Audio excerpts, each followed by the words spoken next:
What is up, everyone? Max Lin here, and welcome to episode 19 of Themindhere.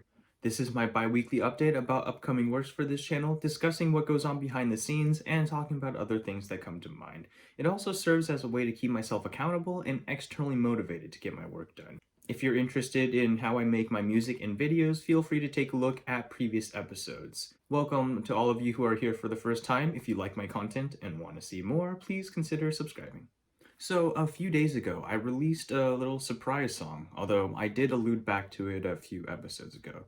This was a little birthday present for my brother, and I made it to outlast any shiny new gadget that I would get him that he may or may not use. Of course, if you found this song to be of your liking, then you can use it on your friends and family as well. Let me know how that goes. This was, of course, a great excuse for me to keep working on my FL skills and my music production skills. Rather than just mixing together a few video clips from the songs I wanted, I decided to put my own little twist to it and make a remix out of it. I feel like I definitely simplified the chord progressions just a little bit, and the second song is in an entirely different key than the original song.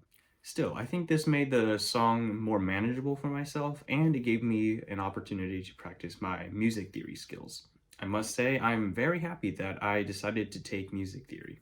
The song and the art actually turned out pretty well, much better than I had anticipated, but I did use quite a lot of presets for the instruments.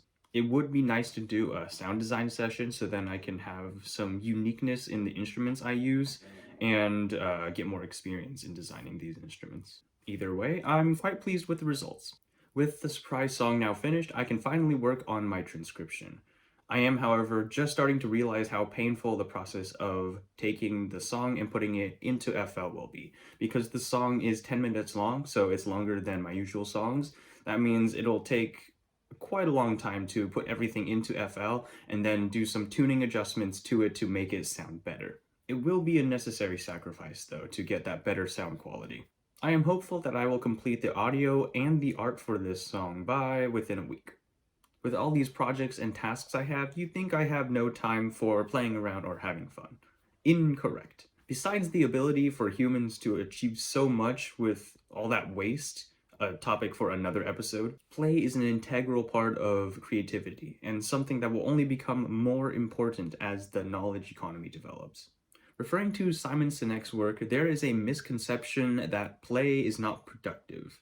Creativity is not efficient, but efficiency does not equal productivity. Here's how I see it. Productivity is a qualitative measurement of progress towards some goals, how you felt about your day's work and efforts. Efficiency, on the other hand, is a quantitative measurement that can help support your measure of productivity. Specifically, it measures some output metric in terms of some input metric, usually time. While efficiency is definitely something that can boost productivity, it does not equal productivity because you could be efficient in some output metric that doesn't contribute significantly towards your goals. Confusing the means with the ends is dangerous.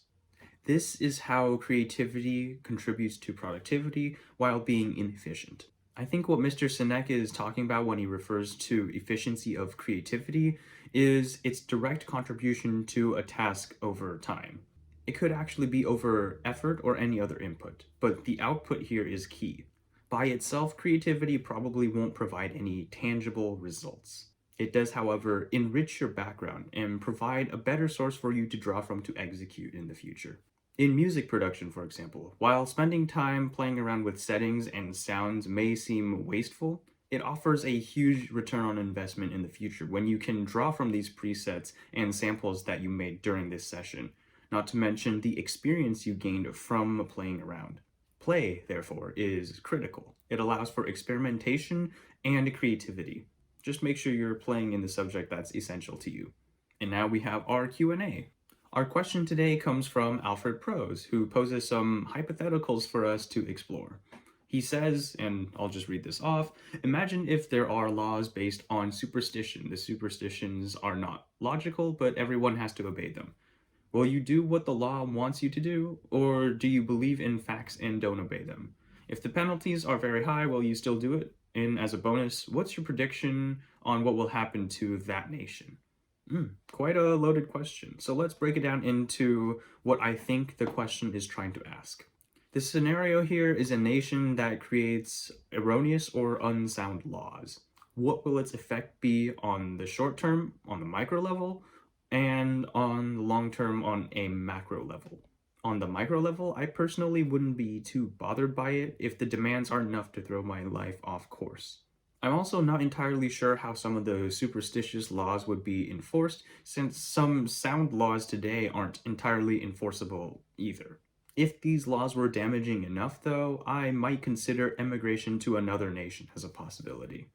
If regulations infringe upon my rights too unbearably, I might break the law, but in general, I like to keep on the good side of order, that way I can actually do something about it later on.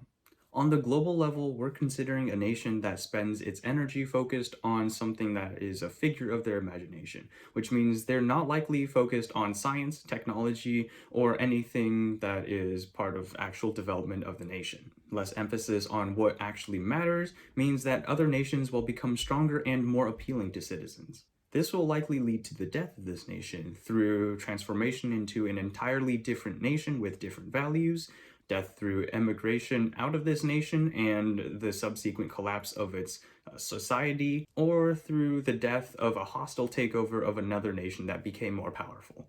Alrighty, that brings a conclusion to this episode. Thank you everyone for listening. I appreciate all the support you have given me throughout this process. If you have any questions, comments, or concerns, please feel free to let me know down in the comments section below. Take care, and I will see you in the next video.